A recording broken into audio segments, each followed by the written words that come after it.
खुलुमबाय लोगोफोर, बड' इनफ' पइन्ट चेनेलाव नोंथांमोनखौ गोजोन फुंबिलिनि बयनिसिमबो गाहाम हामलायथि बावहरग्रोनाय जाबाय। आं दिनै नोंथांमोननि सिगाङाव सानसेनि फानजामुथिनि भिडिअ लानानै फैदों। आसा खालामो नोंथांमोना भिडिअखौ नायना मोजां मोनगोन।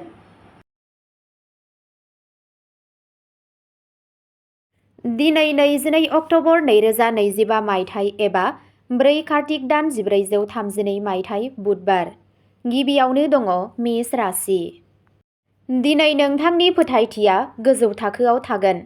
खामानि थिलियाव गोदान बिबानफोर मोनगोन। नखर आरो लोगोफोरा हेफाजाब होगोन। रांखान्थियारि थासारिया जौगागोन। सावस्रिया मोजाङै थागोन। मोजां मोनलायनायनि जिउआव गोदानथि थागोन। रां थिसननाय एबा राङारि थिरांथा लानायनि थाखाय दिनैनि साना मोजां सान। समाजारि खामानिफोराव बाहागो लायोब्ला मुलाम्फा जागोन। नोंथांनि दिनैनि खाफालगोनां दिगआ जादों सा सानजा, खाफालगोनां अनजिमाया जादों 6 आरो खाफालगोनां गाबा जादों गोजा गाब। वृषभ राशि। दिनै नोंथांनि थिरांथाफोरा मुलाम्फा गोनां जागोन। नोंथांनि खामानियाव लानाय बिथांखिफोरा जाफुंसार जागोन। नखराव गोजोन थागोन। रांखान्थियारि थासारिया गोख्रों जागोन। सावस्रिया मोजाङै थागोन। दावबायनाया मोजां फिथाय होनो हागौ। गोजाम लोगोजों सोमोन्दो लाखिनाया मुलाम्फा जागोन। फरायसाफोरा फरायनायाव जाफुंसार जागोन। नोंथांनि दिनैनि खाफालगोनां दिगआ जादों खोला, खाफालगोनां अनजिमाया जादों 4 आरो खाफालगोनां गाबा जादों गोमो गाब। मिथुन राशि।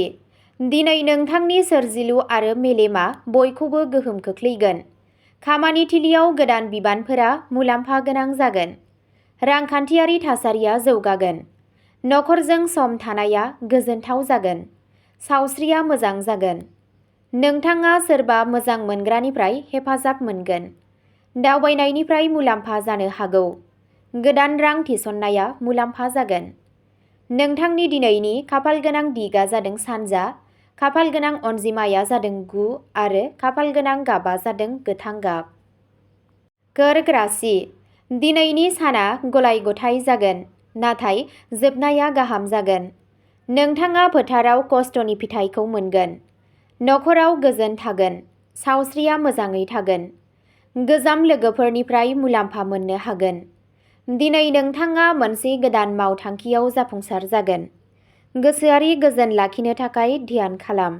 दावबायनाया मोजां जागोन। नोंथांनि दिनैनि खाफालगोनां दिगआ जादों सा सोनाब, खाफालगोनां अनजिमाया जादों 5 आरो खाफालगोनां गाबा जादों गुफुर गाब। सिंह राशि।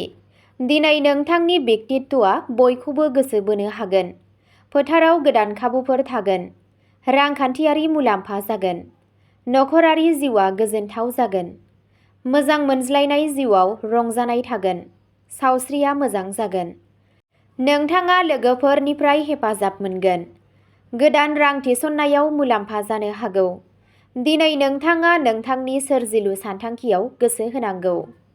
नोंथांनि दिनैनि खाफालगोनां दिगआ जादों सोनाब, खाफालगोनां अनजिमाया जादों 2 आरो खाफालगोनां गाबा जादों खमला गोजा गाब। कन्या राशि। दिनै नोंनि गासैबो हाबाया नोंनि बुजिनायजों जाफुंसार जागोन। साख्रि आरो फालांगियाव मुलाम्फा जागोन। नखराव गोजोन आरो सुखु गोजोन थागोन। फरायनायाव जाफुंसार जागोन। सावस्रिया मोजां जागोन। खाफाला नोंथांजों थागोन। गोजाम रां थिसननाया मुलाम्फा गोनां जागोन। नोंथाङा लोगोफोरनिफ्राय हेफाजाब मोनगोन। गोसोआरि गोजोनखौ लाखिगोन। नोंथांनि दिनैनि खाफालगोनां दिगआ जादों खोला सानजा, खाफालगोनां अनजिमाया जादों 7 आरो खाफालगोनां गाबा जादों गोजा गोथां। तुला राशि। दिनैनि साना मोजां खाफाल आरो जाफुंसारनायजों बुंफबनाय जागोन। खामानि थिलियाव बैसोगोराफोरनिफ्राय बाख्नायनाय मोनगोन। रांखान्थियारि थासारिया गोख्रों जागोन। नखर आरो जिउनि लोगोरिनिफ्राय अननाय मोनगोन। दावबायनाया मुलाम्फा जागोन। सावस्रिया मोजां जागोन। समाजारि हाबाफोराव बाहागो लायोब्ला गोसोआ गोजोनगोन। लोगोफोरजों सम थानाया गोजोनथाव जागोन। मोनसे गोदान स्किमनिफ्राय मुलाम्फा जानो हागौ। नोंथांनि दिनैनि खाफालगोनां दिगआ जादों सानजा, खाफालगोनां अनजिमाया जादों 6 आरो खाफालगोनां गाबा जादों गलाब गाब। वृश्चिक राशि। दिनै नोंथांनि गोब्राब नाजानाया नोंथांखौ गोदान जौथायाव लांगोन।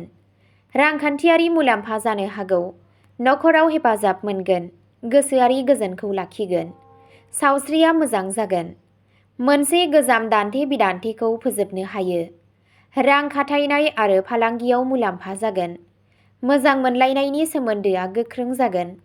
गोदान स्किमफोरा मुलाम्फा गोनां जागोन।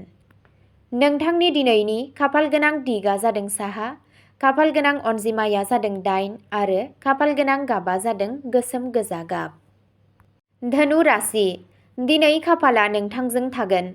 खामानियाव जाफुंसार जागोन। दावबायनायनिफ्राय मुलाम्फा जानो हागौ। नखराव गोजोन आरो अननाय थागोन। रांखान्थियारि बिथिंफोरा जौगागोन। दिनैनि साना फरायसाफोरनि थाखाय मोजां जागोन। सावस्रिया मोजां जागोन। नोंथाङा नोंथांनि जिउनि लोगोरिनिफ्राय हेफाजाब मोनगोन। दिनै नोंथाङा मोनसे गोदान इनभेस्टमेन्टनि मुलाम्फा मोननो हागौ। नोंथांनि दिनैनि खाफालगोनां दिगआ जादों सा सानजा, खाफालगोनां अनजिमाया जादों 3 आरो खाफालगोनां गाबा जादों गोमो गाब। मकर राशि। दिनै खामानियाव जाफुंसार जागोन। बिबानफोरा बांगोन, नाथाय नोंथाङा बेफोरखौ जाफुंसारै मावफुंगोन। नखरनि हेफाजाब मोनगोन। सावस्रिया मोजां जागोन। बेयो गोदान मावथांखिनिफ्राय राङारि मुलाम्फा जानो हागौ। लोगोफोरजों सोमोन्दोआ गोख्रों जागोन। गोसोआरि गोजोनखौ लाखिगोन। गोजाम खामानिफोरनि मुलाम्फाखौ मोनगोन। दावबायनायनिफ्राय मुलाम्फा जानो हागौ। नोंथांनि दिनैनि खाफालगोनां दिगआ जादों खोला, खाफालगोनां अनजिमाया जादों 10 आरो खाफालगोनां गाबा जादों गोजा गोथां। कुम्भ राशि। नाजानायखौ दिनै बाख्नायनाय जागोन। फालांगियाव मुलाम्फा आरो दावगानायनि खाबुफोर दं। नोंथाङा लोगोफोरनिफ्राय हेफाजाब मोनगोन। नखराव गोजोन थागोन। रांखान्थियारि थासारिया गोख्रों जागोन। सावस्रिया मोजाङै थागोन। नोंथाङा मोनसे गोदान स्किमनि मुलाम्फाखौ मोनगोन। फरायनाय आरो सोलोंनायनि खाबुफोर थागोन। फोथायथि बांगोन। नोंथांनि दिनैनि खाफालगोनां दिगआ जादों सा सोनाब, खाफालगोनां अनजिमाया जादों 11 आरो खाफालगोनां गाबा जादों गोथां गाब। मीन राशि। दिनै खाफाला नोंथांनि फारसे थागोन। खामानि थिलियाव जाफुंसारनाय आरो बाख्नायनाय मोनगोन।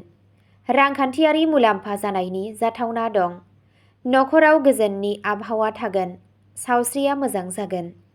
सासे गोनां सुबुंजों मोनसे मुलाम्फा गोनां लोगो हमलायनाय जानो हागौ। गोदान स्किमफोरा मुलाम्फा गोनां जागोन। मोजां मोनज्लायनाय आरो लोगोनि बेलायाव मोजां सोलायनाय फैगोन। दावबायनाया मोजां फिथाय होनो हागौ। नोंथांनि दिनैनि खाफालगोनां दिगआ जादों सानजा, खाफालगोनां अनजिमाया जादों 12 आरो खाफालगोनां गाबा जादों गलाब गाब। अब्ला दिनैनि राशि फरायथिनाय एबा फानजामुथि फरायथिनाया एसेनोसै। गोजोन्थों।